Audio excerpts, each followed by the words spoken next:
देखो, एक थ्योरम बताने जा रहा हूँ। जो निरपेक्ष अभिसारी श्रेणी होती है वे अभिसारी होती है। निरपेक्ष अभिसारी श्रेणी अभिसारी होती है, लेकिन प्रत्येक अभिसारी श्रेणी निरपेक्ष अभिसारी नहीं होती। ठीक है, क्या बोला कि निरपेक्ष अभिसारी श्रेणी क्या होगी? अभिसारी होगी, लेकिन हर एक अभिसारी श्रेणी निरपेक्ष अभिसारी नहीं होगी। ये इस थ्योरम को प्रूव करते हैं। ठीक है, एकांत श्रेणी के ये सबसे इम्पॉर्टेंट थ्योरम है, ये हमेशा आती है। सिद्ध कीजिए थ्योरम, सिद्ध कीजिए कि निरपेक्ष अभिसारी श्रेणी सदैव अभिसारी होती है। सिद्ध कीजिए, सिद्ध कीजिए कि निरपेक्ष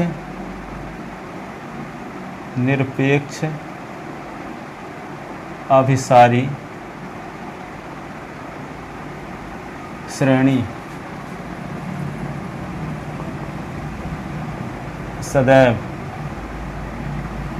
अभिसारी होती है। सदैव क्या होती है? सदैव अभिसारी होती है। अभिसारी होती है, किंतु इसका विलोम सदा सत्य, किंतु इसका विलोम सदा सत्य नहीं होता। सत्य नहीं होता। सिद्ध कीजिए कि निरपेक्ष अभिसारी श्रेणी सदैव अभिसारी होती है, किंतु इसका विलोम सदा सत्य नहीं होता। प्रूफ,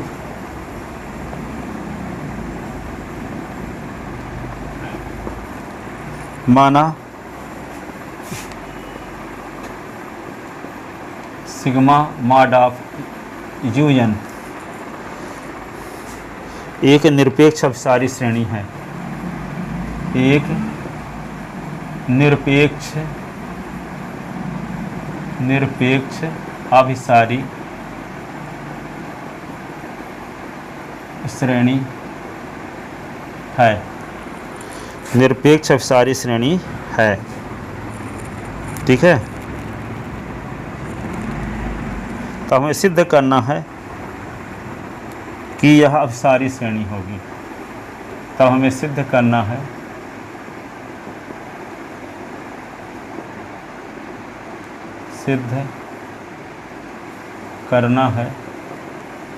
कि यह श्रेणी अभिसारी श्रेणी है। अभिसारी श्रेणी भी है।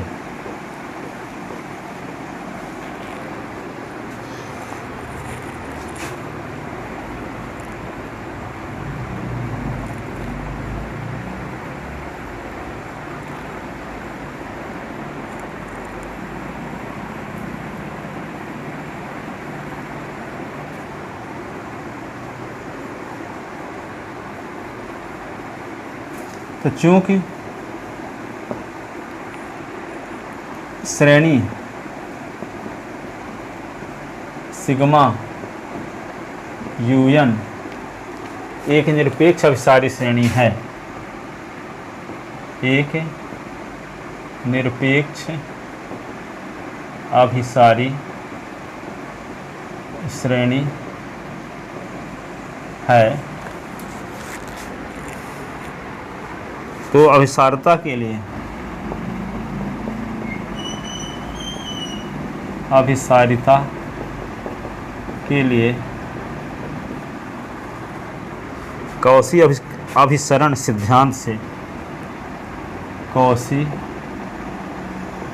अभिसरण सिद्धांत से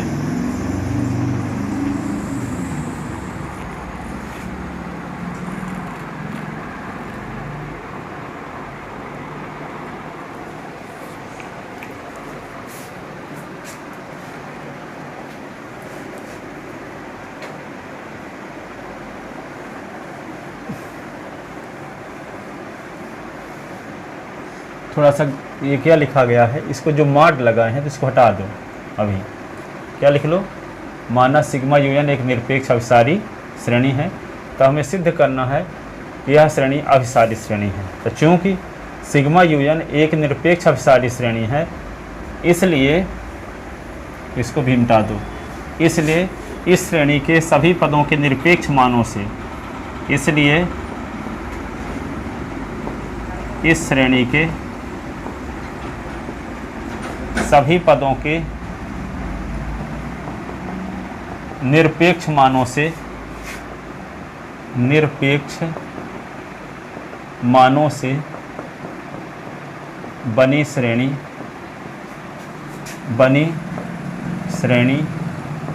सिग्मा यूएन एक अभिसारी श्रेणी होगी। अभिसारी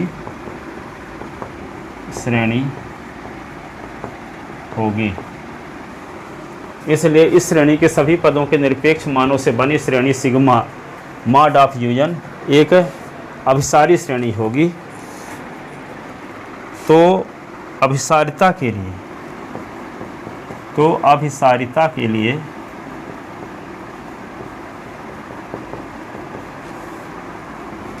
Cauchy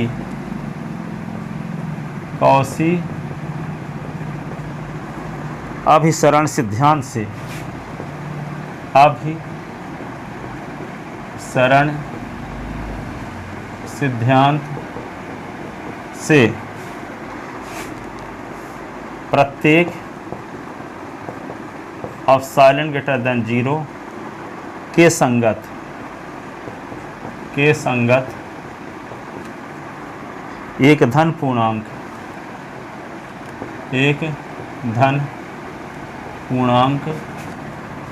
m belonging natural number का अस्तित्व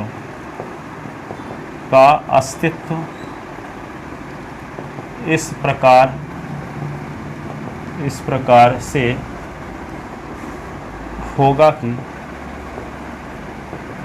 कि यस एन प्लस पी का मॉड माइनस यस एन का mod is less than epsilon for all N is greater than or equal M और P is greater than 0। Equation ये हो गया first. तो चूँकि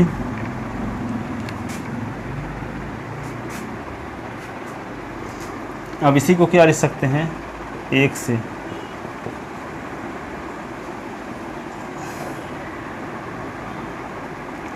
इसी को ऐसे लिख सकते हैं, यू एन प्लस पी लिख दो माइनस यू एन का मॉड लेस देन एप्सिलॉन। इसी को क्या लिख सकते हो, U1 plus U2 plus U3 dash dash रास्ते में मिलेगा UN। इसके आगे वाले भी पद हैं या UN plus 1 UN plus 2 dash dash. Last वाला क्या होगा, UN प्लस पी। फिर ये माइनस घटाओ भी, minus U1 minus U2 minus U3 dash dash minus UN ऐसे का mod is less than epsilon. तो ये देखो, ये वाला पद इससे कट गया, ये वाला पद इससे कट गया, ये वाला पद इससे कट गया, ये वाला पद इससे कट गया। तो बचा क्या, जो वाले पद बच गए उनको लिखो।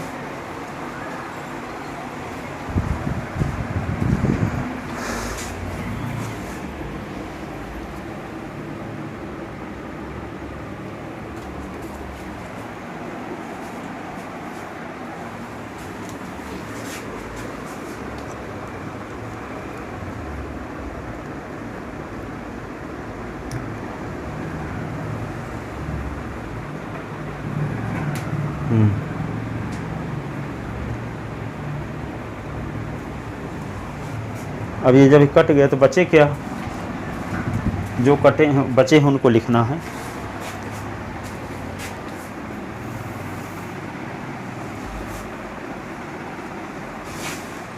ठीक है, तो इसको क्या लिख सकते हैं बताओ, यहाँ से ना बचा, अब मॉड लिखोगे फिर UN+1, फिर UN+2, UN+3 dash dash UN+P का mod is less than epsilon, less than epsilon. अब देखो सब में यह मॉड लगाते सब धनात्मक होंगे, और धनात्मक संख्या मॉड क्या होता, धनात्मक ही होता। इन सब में मॉड लगा है कि नहीं लगा है, सब धनात्मक होंगे कि नहीं, और धनात्मक संख्या का मॉड धनात्मक, जैसे 3 का मॉड निकालोगे तो क्या आएगा, 3 है ना, ठीक है, और 3 का मॉड लगा फिर एक और मॉड लगा दो तो क्या आएगा, मॉड ऑफ 3 ही होगा। 3 का मॉड लगा तो धनात्मक होबे हो करेगा, मॉड लग गया तो, और उसमें मॉड लगाएंगे तो क्या आएगा, मॉड ऑफ 3 ही आएगा। ठीक है, तो यह मॉड सब में लगा है तो इसको क्या होगा, ये वाला मॉड हट जाएगा तो क्या आ जाएगा, UN+1 का मॉड, UN+2 का मॉड, UN-3 का mod dash dash plus UN+P का mod is less than epsilon, less than epsilon. अब ये जानते हो, क्या जानते हो, A+B का mod, but we know that, क्या जानते हो आप, A+B का mod is less than or equal mod of A plus mod of B, होता है कि नहीं होता। A+B का mod is less than or equal, अलग अलग मॉड लगा दोगे तो लेस देन आर इक्वल लग जाता है, इसलिए क्या होगा, यहाँ हम लिख सकते हैं यही परिभाषा को इस प्रकार से,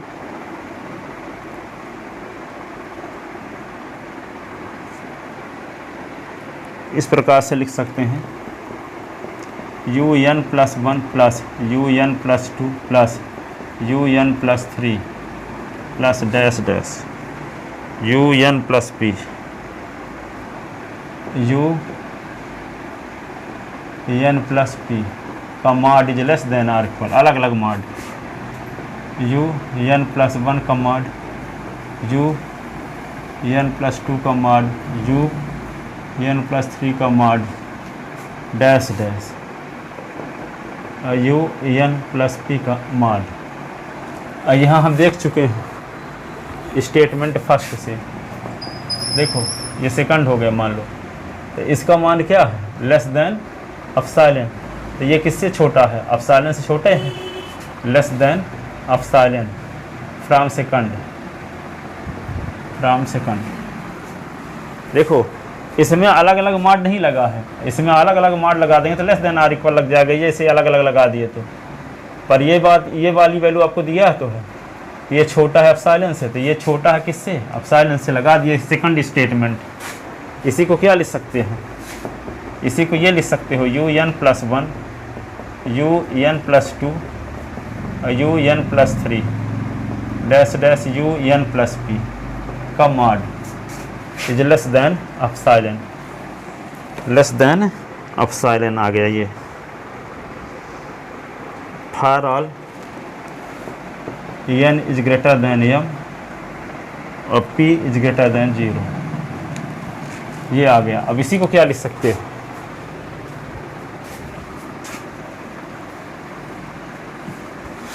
इसी को क्या लिख सकते हैं, देखो इसमें U1 से लेकर UN तक पद जोड़ दो, घटा भी दो, तो U1 plus U2 plus U3 dash dash UN तक अपन इसे जोड़ दिए, अब आगे वाला पद तो पहले से है ना, UN+1, UN+2, UN+3 dash dash UN+P, तो इतना पद अपन इस जोड़े हैं, इतना, तो जो पद अपन इस जोड़े हैं वही घटा भी दो, minus U1 minus U2 minus U3 dash dash minus UN का mod is less than epsilon.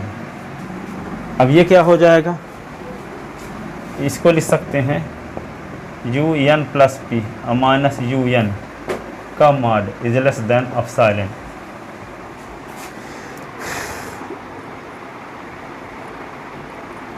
It means U N एक सिग्मा यूजन एक अभिसारी श्रेणी, इसलिए कॉशी अभिसरण सिद्धांत से, इसलिए कॉशी अभिसरण सिद्धांत से सिग्मा यूजन एक अभिसारी श्रेणी है, यूजन एक अभिसारी श्रेणी है। तो जिस श्रेणी को हम निरपेक्ष अभिसारी माने थे तो अभिसारी भी सिद्ध हो गई। अब हम प्रमाणित करेंगे कि इसका विलोम सदा सत्य नहीं होता। अब हम प्रमाणित करेंगे कि इसका विलोम सदा सत्य नहीं होता। ऊपर लिखो, अब हम प्रमाणित करेंगे, अब हम प्रमाणित करेंगे कि इसका विलोम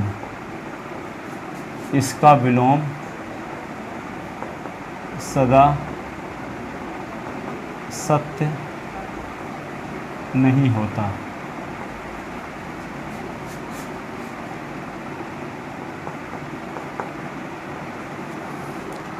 तो बोले कि निरपेक्ष अभिसारी श्रेणी जो होती है तो वो अभिसारी अवश्य होती है, लेकिन कोई श्रेणी अभिसारी है तो कोई निरपेक्ष हो कोई ज़रूरी नहीं है, वो सापेक्ष अभिसारी भी हो जाती है।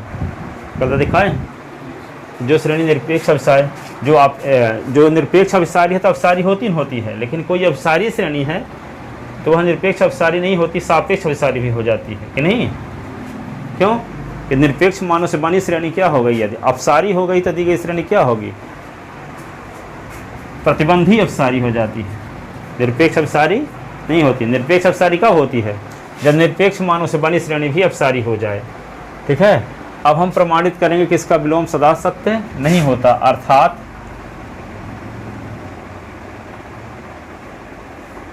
प्रत्येक अभिसारी श्रेणी, अर्थात सिद्ध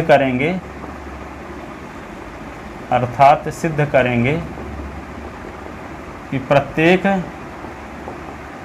अभिसारी श्रेणी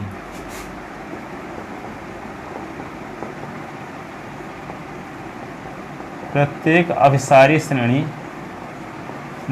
अभिसारी श्रेणी नहीं होती, निरपेक्ष अभिसारी श्रेणी नहीं होती। इसे हम एक उदाहरण की सहायता से प्रमाणित करते हैं। इसे हम एक उदाहरण की सहायता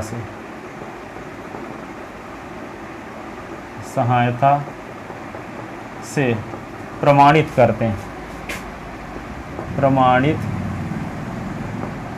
करते हैं।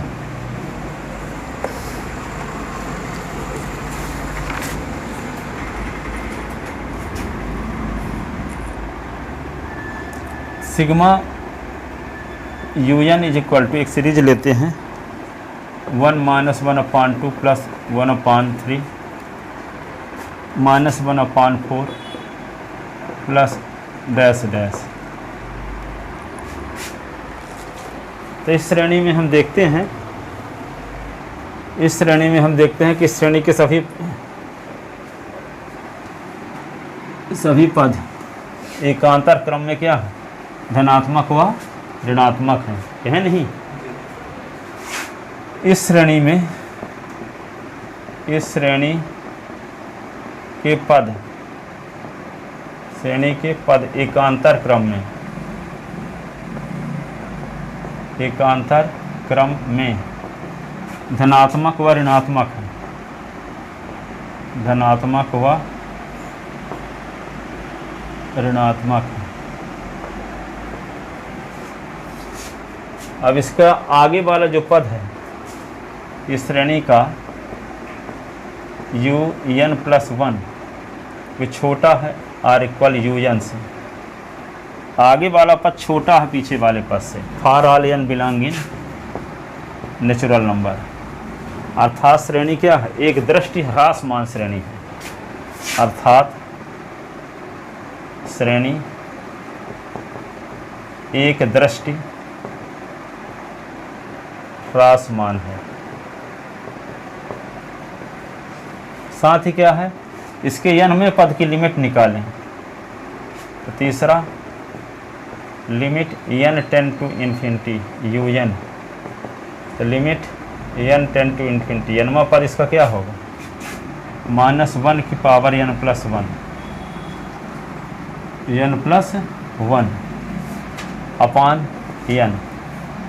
तो यहाँ पे क्या होगा, -1 की power infinity plus 1 upon infinity. ठीक है, तो ये क्या होगा, +-1 upon infinity is equal to 0। अब इसको क्या लिख सकते हैं, इस प्रकार दी गई श्रेणी लेबनिज परीक्षण के सभी प्रतिबंधों का पालन करती है। इस प्रकार दी गई श्रेणी, इस प्रकार दी गई श्रेणी लेबनिज परीक्षण के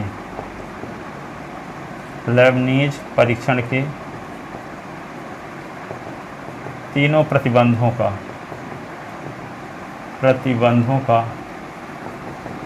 पालन करती है।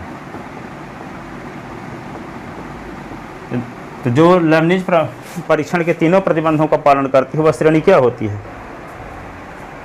है, जो श्रेणी लेबनिज परीक्षण के तीनों प्रतिबंधों का पालन करती है वह श्रेणी क्या होती है, अभिसारी। तो ये श्रेणी क्या हुई, अतः यह श्रेणी एक अभिसारी श्रेणी है, ठीक है ना। तो दी गई श्रेणी तो अभिसारी श्रेणी है, पर अब इसको क्या दिखाना है, इसके निरपेक्ष मानों से बनी श्रेणी भी अभिसारी यदि रहती है तो इसको क्या कहेंगे, निरपेक्ष अभिसारी कह देंगे। लेकिन तो निरपेक्ष मानों की से बनी श्रेणी जो होगी यदि अपसारी हो गई तो ये क्या कहलाएगी, ये सापेक्ष अभिसारी हो जाएगी। क्या हो जाएगी, अभी तो निरपेक्ष, ये तो अपसारी है अभी, ये पता लगा लिए, पर इसके निरपेक्ष मानों से बनी श्रेणी क्या हो जाए, यदि अभिसारी होती है तो ये कहलाएगी निरपेक्ष अभिसारी। और यदि इसके निरपेक्ष मानों से बनी श्रेणी क्या हो जाए, अपसारी, तो ये क्या कहलाएगी, प्रतिबंधी अभिसारी या सापेक्ष अभिसारी कहलाएगी। इसका मतलब ये श्रेणी अभिसारी तो है लेकिन निरपेक्ष अभिसारी नहीं है। निरपेक्ष अभिसारी होने के लिए निरपेक्ष मानों से बनी श्रेणी क्या होनी चाहिए, अभिसारी होनी चाहिए, लेकिन हम यहाँ अपसारी दिखा देंगे। इससे प्रमाणित हो जाएगा कि विलोम सदा सत्य नहीं होता। किंतु दी गई श्रेणी के निरपेक्ष मानों से बनी श्रेणी, किंतु दी गई श्रेणी के सभी पदों के निरपेक्ष मानों से, सभी पदों के निरपेक्ष मानों से बनी श्रेणी, किंतु दी गई श्रेणी के सभी पदों के निरपेक्ष मानों से बनी श्रेणी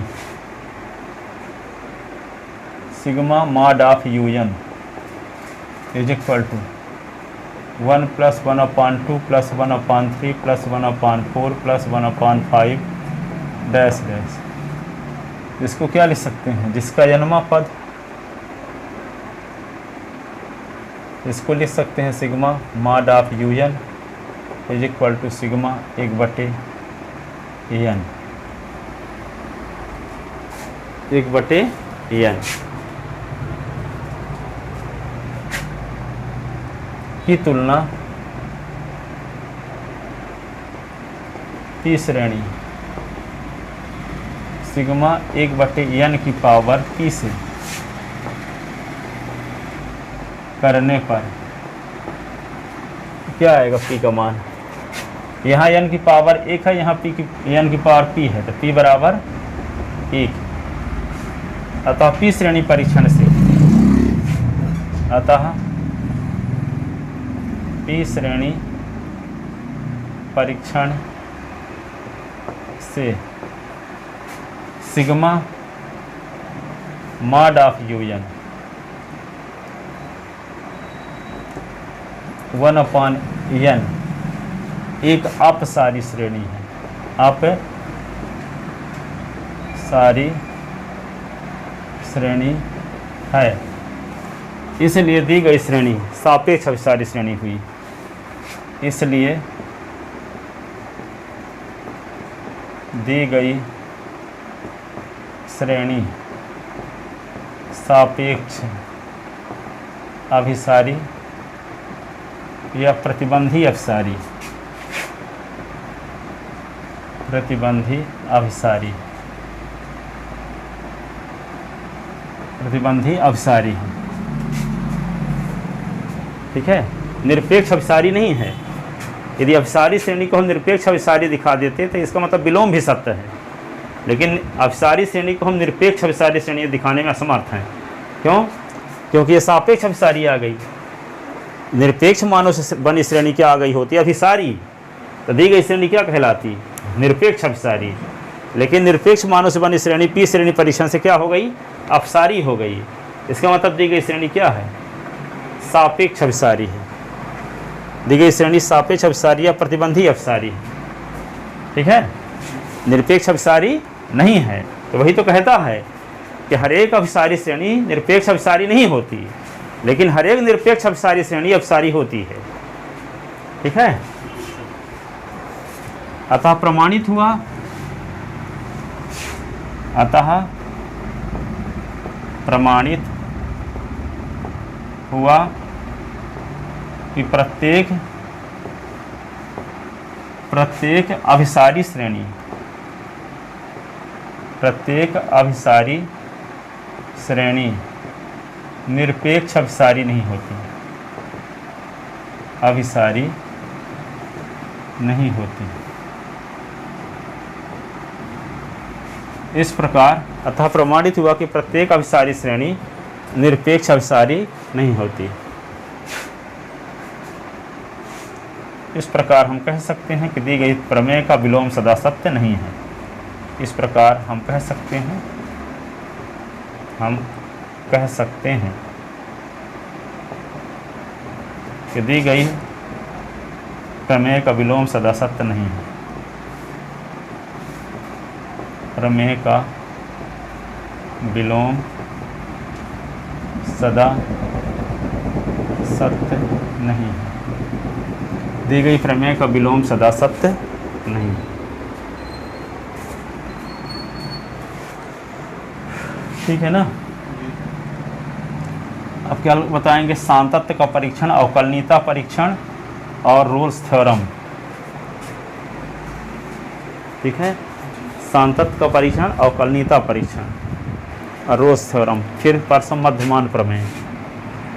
मध्यमान प्रमेय दो प्रमेय है, एक है mean value theorem, Lagrange's mean value theorem, दूसरी है कॉची मीन वैल्यू थ्योरम, ठीक है। हैं? क्या कैसे क्या नहीं, Cauchy mean value theorem, Cauchy mean value theorem और लाग्रांजेज मीन वैल्यू थ्योरम। मीन वैल्यू थ्योरम जब आएगी मध्यमान, क्या बोलते हैं, मध्यमान प्रमेय जब आएगी ना, तो मध्यमान की दो प्रमेय, एक कॉची ने दिया है, एक लाग्रांज से, दोनों प्रयोग करना पड़ेगा, ठीक है। 26 तारीख तक, ठीक है। इसके बाद जो पढ़ाएंगे क्या? थर्ड चैप्टर में बहुत है, बीटा गामा उचिष्ट निम्निष्ट, ठीक है, जैकोबियन, बहुत सारा चीज़ है इसमें। सबसे ज़्यादा कोशिश में सेकंड ईयर रहेगा। चैप्टर है चैप्टर, हाँ सब एक से बढ़ के एक हैं, बहुत मज़ेदार हैं। ऐसा थर्ड में, थर्ड सेम में फिर क्या होगा? मतलब थर्ड सेम कुछ कम हो जाएगा।